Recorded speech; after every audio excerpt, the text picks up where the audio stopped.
All right, good morning, everybody. Welcome to another, welcome. All right, welcome to another installment of Healthy Habits. We have another wonderful cooking demonstration for you guys. As you can see, I already got started. So does everybody have a recipe with them today? Yeah. Everybody got one? All right. So if you look down at how long we're supposed to bake this for, how long does it say? 35 to 40 minutes. Yeah, so this is not a quick meal. So what I did is I came in ahead of time, I threw some in the oven. So that's the way that the recipe calls. It says that you can bake it. Or I'm also going to teach you guys another way to do it if you want to cook it a little bit faster. So what I started doing is I'm cooking on here. And let's get started. All right, so with the Sheet Pan Chicken Fajitas, there is going to be no sodium in here, so I'm not adding in any salt. We're strictly going to focus on herbs and spices today and how they can substitute salt in your diet while also adding flavor. So what I like to do is I like to get all my spices ready to go. As you can see here, we got garlic powder, onion powder, chili powder, cumin. We got some paprika. We got a little bit of cumin and some regular pepper. So what I'm going to do is I'm just going to pour that on top of all of my chicken, and I'm just going to mix it on like this. So since I'm using gloves, I'm going to make sure that I, switch my gloves after this because we're working with raw meat. Mix this all together. Now again, if you want to use salt, you can. The best way that I would suggest adding salt in is to measure it. So if anybody has like measuring spoons or utensils at home, even just like a teaspoon can add a lot of flavor to it. But today we're going to focus on just spices. All right, so once you have it all mixed up, you can just kind of plop it in your oil. We're going to cook that separately from the veggies. So if anybody wants just veggie fajitas, we're going to cook the vegetables a little bit separately.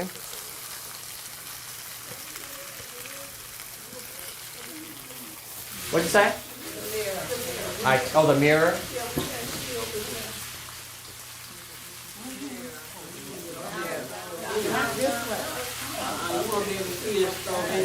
That's good. All right, there we go.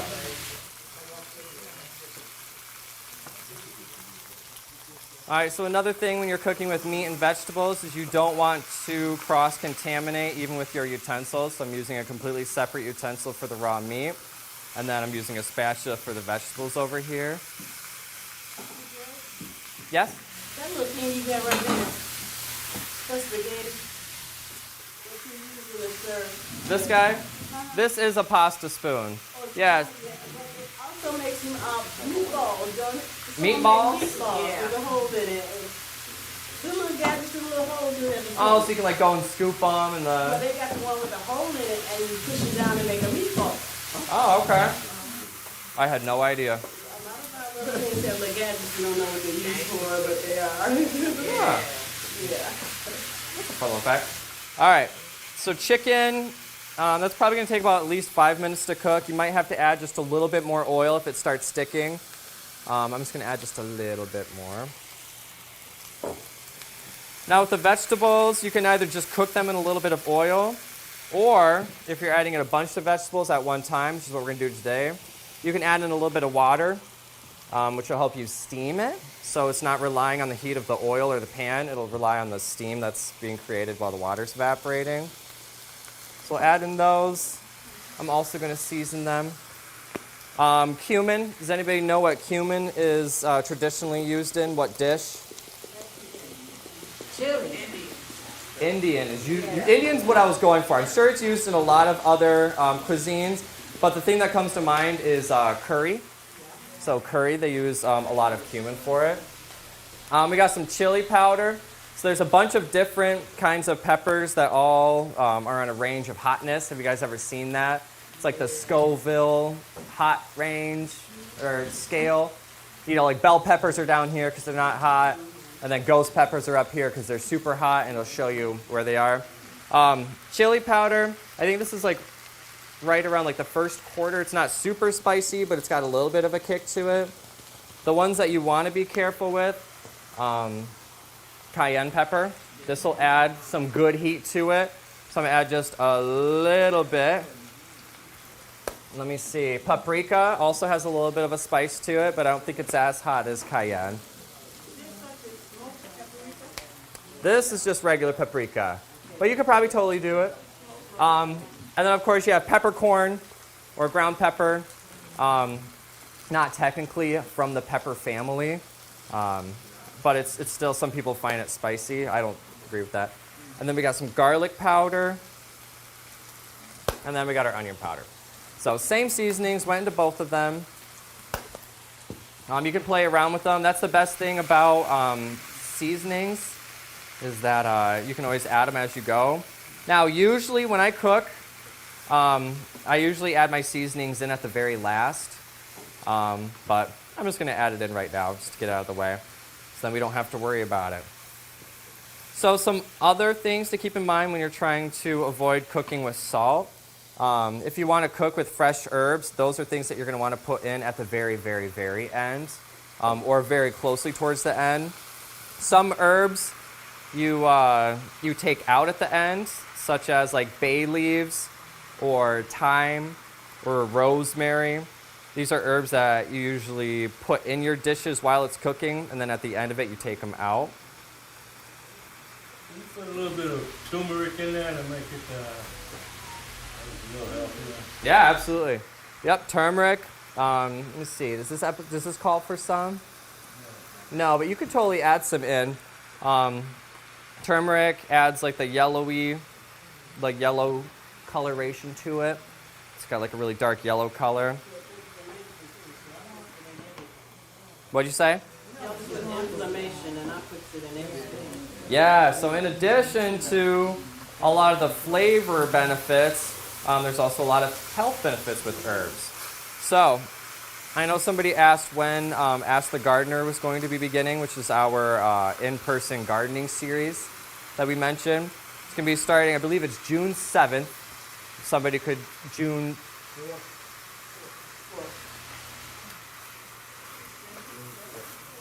It's like the first Monday in June. All right, so it's June 2nd. So that lands on a Monday. We're going to start at 10 a.m. And usually we'll be done by 11 or 11:30. Each week is going to be a different lesson, a different conversation topic.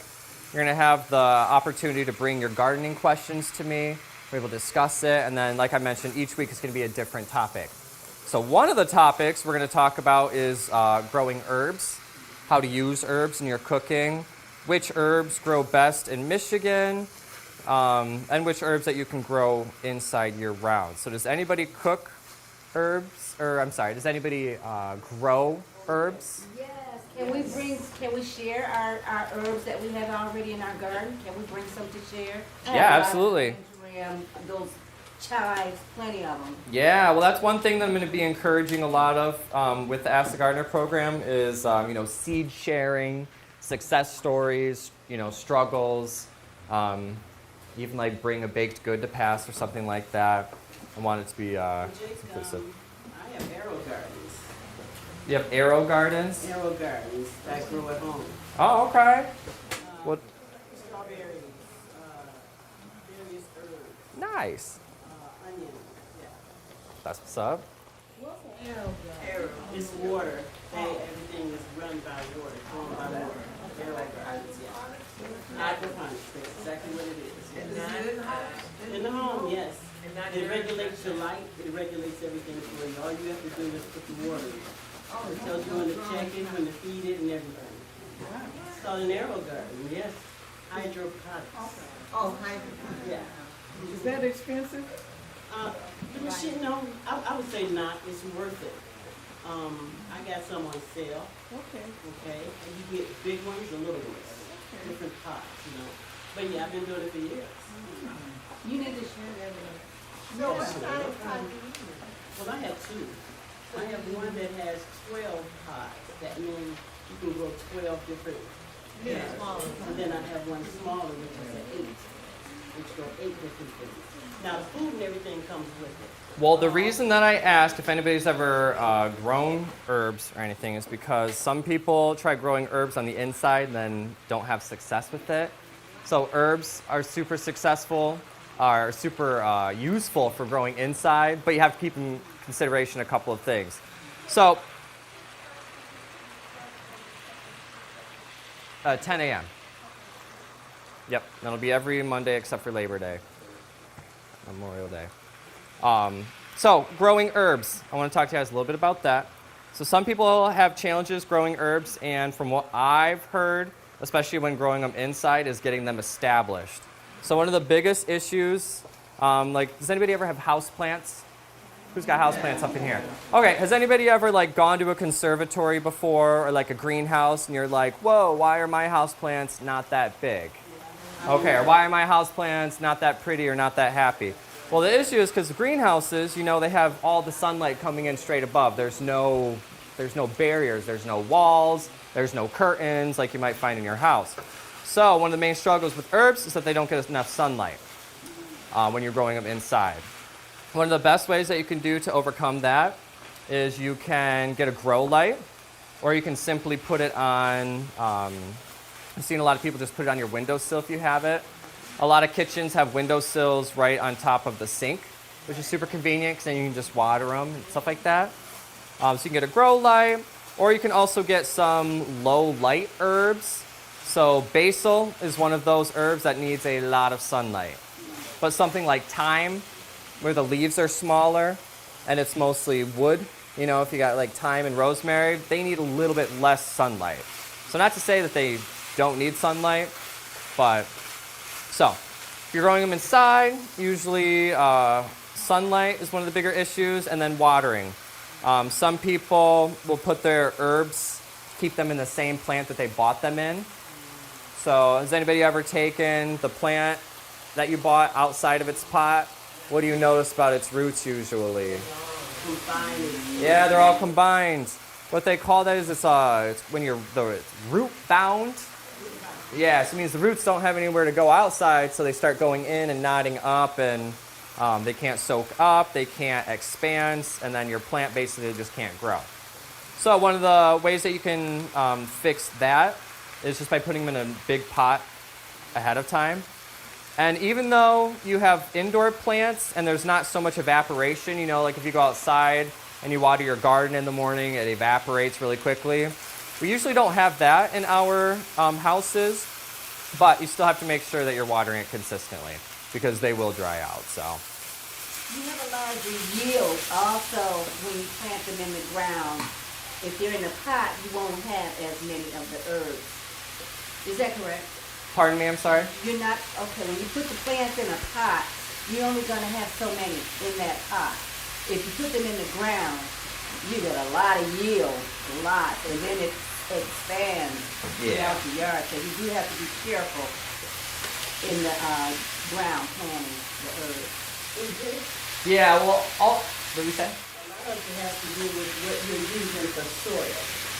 The soil. It's not just plain dirt. A lot of the soil has to be mixed with different vegetables and different fruits in order to get a good yield. True. And that's the stuff that we're going to talk about and ask the gardener. Is how to everybody's success stories with the gardening is different, but there's a few things that you just have to do, and if you're not going to have success. Okay, so bringing it back to our cooking demo. So here we go. So this has been cooking for about 10 minutes or so. The veggies, as you can see, we put a bunch of water in there, and you can see that there's not much left. That's how you know that either you need to add more water or you need to cook it more. So what I usually do is everybody can look in the mirror. I'll usually use whatever I'm cooking with to try to see if the vegetables are cooked enough to just simply cut in half with it. And I can cut it in half with a simple rubber spatula. And then same thing with the zucchinis. I can cut them in half just like that. And that is a pretty good indicator that they are cooked thoroughly. So once you got your veggies cooked, got your chicken cooked, this recipe calls for the chicken to be in strips.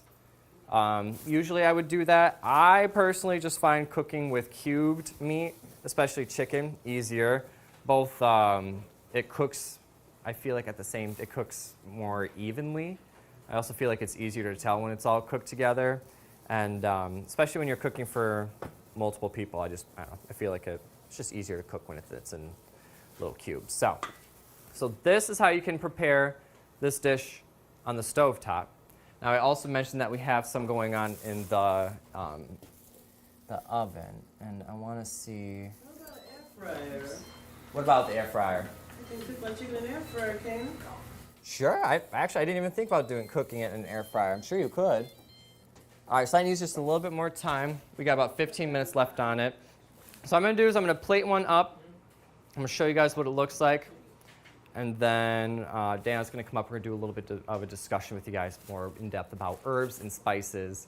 And you can find on the back of your paper, if everybody looks, you can see all these different kinds of herbs. So today we used, we used a little bit of cumin. So it's got some nutty and bitter. We also used some paprika. Let's see, what else do we use that's on here? Any chili? Oh, any chili? No basil in this, but you could. Yeah, you totally could. Looks like some of the other ones that you could probably add to it. Chives would be good in this, I feel like. If you wanted to go for more of like a sweet veggie curry kind of. So like this is pretty similar to curry in a way. You eat it with naan. Most people do it with naan and rice. You can kind of do that with this. If you wanted to use some curry, maybe a little bit of coconut milk and some rice, and like just make this into a whole different dish. You already have everything ready to go. Yes. What about, it says sweet sheet pan. I was thinking when I looked at it in the beginning, you was going to put the bread on the sheet pan. Oh, okay. Pour all the other on top of it as a sheet pan chicken fajitas. So what I did, and you know what, I'll take it, I'll just show you guys kind of what I did. For cooking demonstration purposes, I went ahead and did this instead of having you guys, we stare at each other for 45 minutes while it's baking. So what I did is I got this baking, and this is what it looks like. So I'll just talk to you guys through how we went about doing that. So I got this pan, and I also have one more pan in the other oven cooking. So we got plenty to go around today. So what I did basically with this, if everybody can see, so this is what they call a sheet pan. It's a pan where it's like kind of like a sheet.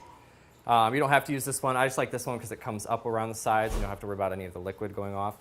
So what I did with this is I basically prepared it the exact same way as I did on here, which is I had a bowl with all the veggies, chopped them up, seasoned them, and then popped them in here with the chicken. That's literally it. And then I put it in the oven at 400 degrees, and it's been cooking for about 25 minutes. So it needs about another 15 to 20 minutes or so until I'll be confident that the chicken is cooked. Pop quiz, anybody know what temperature chicken should be cooked at? 165. Exactly, it should be at 165 degrees. I don't have a thermometer with me right now, so what I'm going to do is I'm going to cook it extra long and also cut it in half to make sure that it's cooked thoroughly. So that's how I'm going to prepare that. So this is the one sheet version. You can do it like this if you just want to chuck stuff in a pan and have dinner ready for you shortly thereafter. You could throw some cheese. This recipe today we did not get cheese. What we did bring today is we have some sour cream and we have additional spices. You totally could add cheese to it if you'd like, but we just didn't go about doing that. Another thing today, I got corn tortillas. These, you guys will notice they don't hold their shape very well. A good way to combat that is by heating them up in a little bit of oil. So if you are okay with adding a little bit of extra oil into your diet, you can put a little bit of olive oil on a pan and heat these up on both sides. They get nice and crispy, kind of like a tortilla chip. But today we're just going to keep it nice and simple. You can just kind of plop your veggies right on top.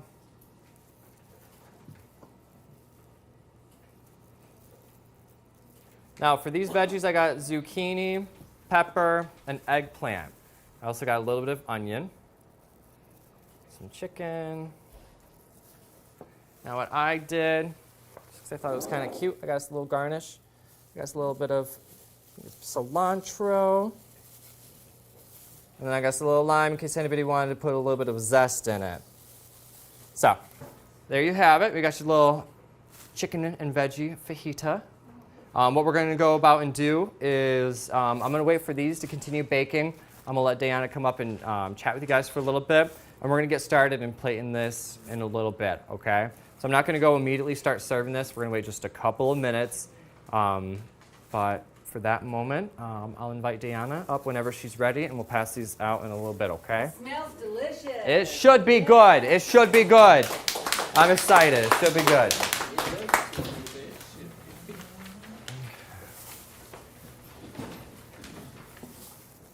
I guess now would be a good time. Does everybody want, who would like a vegetarian one, meaning somebody does not want meat on theirs? Looks like just one person up in the house. Sounds good. All right. We can do that. Say again? No, I'm going to keep my phone right here for a time. Okay. Here, you want this? Here.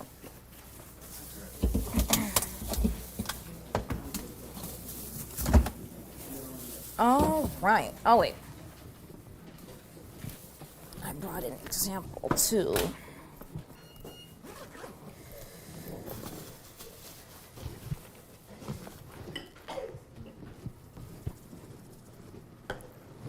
All right, so good afternoon, everybody. Good afternoon.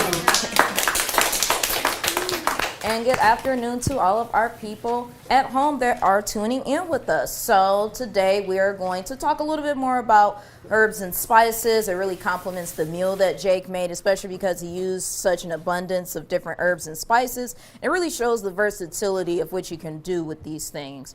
And so herbs and spices are key elements of most diets. Most people use some form of herb and spice with their food, right? And there are many reasons why people incorporate herbs and spices into their diets, which we will get more into these things a little bit later in the conversation. But I want to know from you guys, what are some herbs and spices that you guys commonly use when you're cooking? You guys you have any go-tos, any ones that you try to stay away from? Garlic, onion. Okay. Them the main ones. Garlic and onion. Okay. Any that you guys try to stay away from? Yeah, hot stuff. I don't like the hot stuff. Okay, hot stuff, so maybe like cayenne or paprika, maybe chili powder. Okay, that sounds very nice. Usually when I cook, or if my mom cooks or anyone else cooks, we usually use like garlic, onion, pepper, cumin. We do like a little spice. Well, I like a little spice, so I like to use either paprika or cayenne, usually probably paprika. And so many more. And then my mom, she's a baker, so she uses things like nutmeg, cinnamon, she likes to use ginger, all those types of things with her baking, and that kind of helps to enhance her flavors. And so there are many reasons, again, why people like to use herbs and spices. The most common reason is to enhance flavor, but there are other ones. Are there any other reasons that you guys like to use herbs and spices besides just enhancing the flavor of your food? They're healthy. They're healthy. Medicinal uses. Medicinal. Plants. Yep, and plants. Okay, and your plants, the medicinal uses. Okay, yep. So these are all common reasons. A lot of people like to use herbs and spices as a form of like aromatics for their food. And so one, it helps to build bolder flavors, and it also helps to give more of a distinct smell to your food. Like if you use things like basil, that has like a really strong, like a earthy smell, right? It has like a umami type of smell to it. A lot of people also like to use herbs and spices as a color enhancement, make their food look more visibly appealing. Can you guys think of any herbs or spices that people use? There's one that I'm thinking of, one herb that I'm thinking of that people use more so for an aesthetic or to make their food look pretty as opposed to Green parsley and stuff like that. yeah, parsley. That's the one that I was thinking about. I have an aunt puts parsley on everything, like it's glitter, like it's, I don't know, like I've even seen her put parsley in her scrambled eggs because she wanted to make her eggs look pretty. Yeah. Some people also like to use cilantro just outside of the flavor that cilantro has, but it also goes on like Jake did with his fajitas, kind of like a garnish, something like that. Also, going back to the medicinal benefits, for thousands and thousands of years since people have been using herbs and spices, they've developed different ways that they could be utilized just outside of cooking. And that's kind of how herbs and spices intertwine more into medicines and things like that. I used to work at Beyond Juicery and Eatery, if you guys have ever seen there or ever been there before. And a lot of people would come in and they would get the turmeric shots. They come in, they get the ginger shots. And that's because all those things, they have, like you guys said, the anti-inflammatory properties, so it can reduce inflammation. The ginger shots help with digestion, also has antioxidants, so it can help like detox the inside of your body. And things like that. So when it comes to using herbs and spices, it is important to use blends and to read the food labels to help you to differentiate between spice blends that might be too salty or have too much sodium in them versus spice blends that are a little bit healthier for you. So more specifically, it's better to use a no salt spice blend. And so that's why I brought an example. This is a spice blend that we have used in the schools for the kids.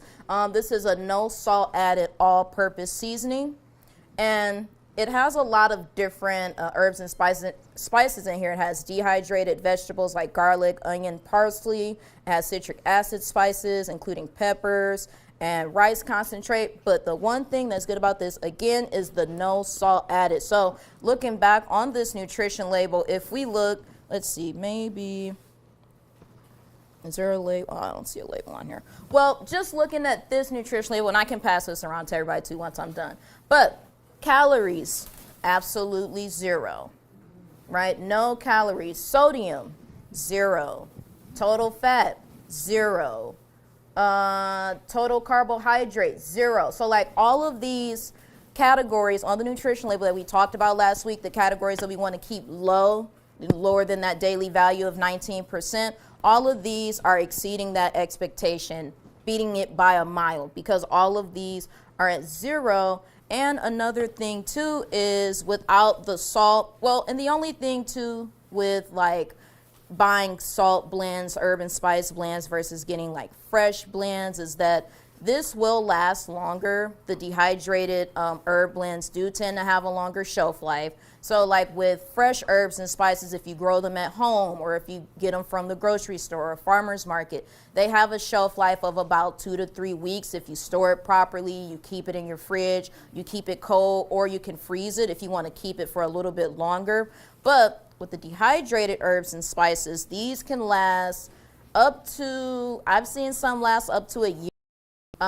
Not saying I expect people to keep it that long, but it can last for a very long time if you store it in the right space. So in a cool, dry, dark space, like your spice cabinet or in your pantry and things like that. So a lot of people do prefer to have dehydrated spice blends over having homemade herb and spice blends, but there are still a lot of benefits to having homemade spice blends and having fresh herb spice blends.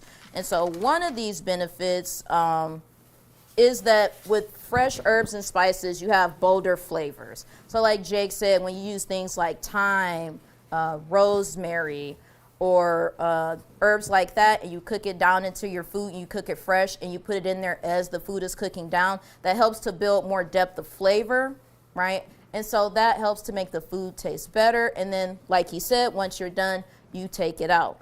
It also helps to maximize the potency of the flavor. So the flavor kicks in just a little bit harder with the fresh herbs and spices, and the aroma too. So with fresh herbs and spices, as you're cooking it down, as you guys say, it smells good. I smell the food cooking down. That helps to put like a good smell, you know, house smells like food. It's a good feeling, you know, you're about to eat some good food. And it also gives you more control too if you grow your own herbs and spices as opposed to buying a pre-made blend, because there may be herbs and spices in the blend that you don't want to use. You know, maybe you don't want to have any citric acid spices, but you do still want, you know, garlic or onion or things like that. So you give yourself more control when you create your own blend.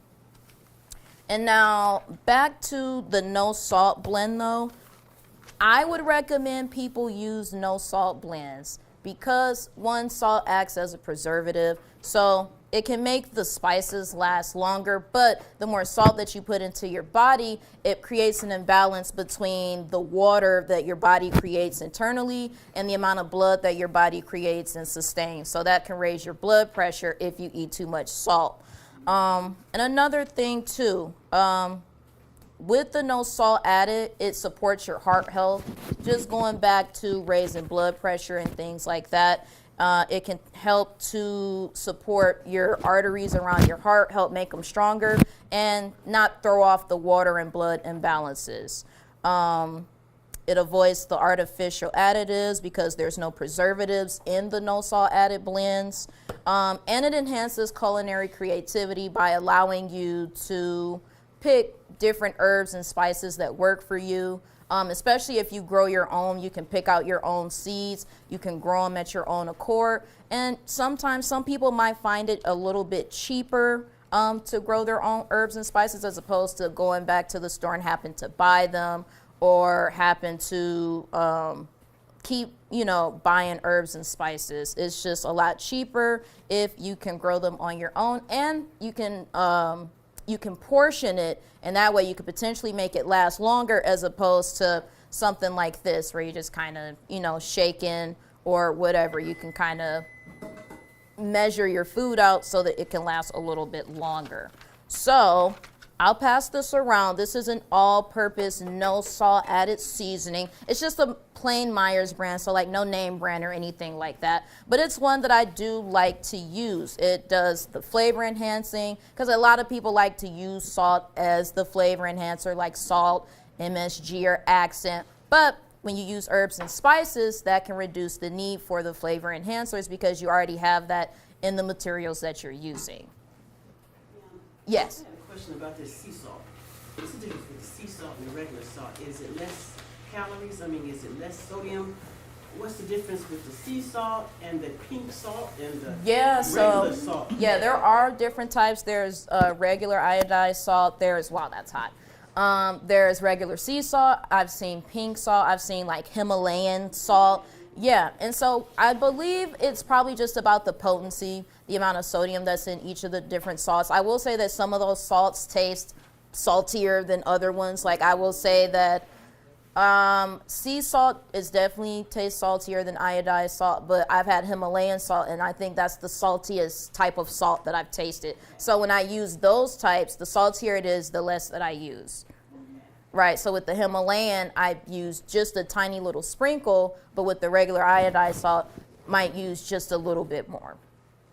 And with the sea salt? Yeah, and with the sea salt, I would use that even less sea salt than you use the iodized salt because, and don't quote me on this, I'm not sure if this is true or not, but just based on my taste buds, I think that it will go iodized salt, and then sea salt's a little bit saltier, then the pink salt saltier than that, and then the Himalayan salt is the saltiest of the four. Just based on my taste buds, that's how it tastes to me. I thought the pink and the Himalayan was the same. It's not. I have seen pink Himalayan salt, but I also have seen pink regular sea salt. Yeah. What about the kosher? What's the difference with the kosher salt? That I'm not sure. It could be the name brand on it, or it could also be the potency. I have found that kosher salt and iodized kind of taste similar to me, but it could just be about the potency and the amount of sodium that's in the salt. So we shouldn't eat none of that salt. Yes. Getting back to the herbs and spices, I've heard that, you could plant herbs to repel pests because of the scent. Yes, I have heard that some herbs, because of the bold aromatic flavors, can repel pests. I forgot which herb, but my grandma uses it in her. Yeah, she uses it in her houseplants to keep like little like gnats and stuff away from trying to like eat off the plants. Yeah, so there's a lot of different things that you can use herbs and spices for. So not just cooking, because most people that's what they associate it with, but it is really versatile. Question, where does the sea salt come from when they make the sea salt? Because all of a sudden we started getting all this sea salt, that they're selling in the store. So what's the difference in when they, we know about the one that the other one, but the one that they started, where did it originate from? Does it, because when you think about seaside, you think about the ocean and all the salt Yeah. and all of this stuff, Yeah. seriously, because it's salty. You Yeah. know, so that's why I asked the question. Yeah, and you know what? Honestly, that is a really good question. I can look into that and I can get it back to you because I am kind of curious about that now that you bring that up. But I'm going to go ahead and wrap it up. I'm going to leave the floor back open for Jake if he has anything else left to say. I do. All right. Well, thank you guys for being a part of another discussion. Thank you, our people at home. And here's Chef Jake. Do you want me to do anything while you're up? Yeah, you can put your stuff away. I'm gonna need your help in a hot second, though. Thank you. All right, everybody, so I just wanted to show you the final all be all. So I ended up combining it. What I did is I checked the baked items and then the ones that we cooked on the stovetop, and I combined them into one to make it a little bit easier on us to serve it to you guys. But as you can see, I did do some strips. The strips were baked in the oven for about 40 minutes or so with all the vegetables, and that's how that turned out. And there you have your one-pan chicken and veggie fajitas. So that's what it should look like at the end of it all. Yes. So there's definitely enough for everybody to have a good hearty one, and there should be some leftovers as well. In terms of toppings, we have sour cream. And whatever we can scavenge in the fridge. So there we have it. Oh, I got some cloves. all right, everybody. That is it. Have a wonderful rest of your day. For those of you who are tuning in, we will be there later on today with your produce boxes, so check with your coordinator. And without further ado, we will see you guys next week for our last and final Family Wellness session of the year. Or for the session, at least. Okie dokie.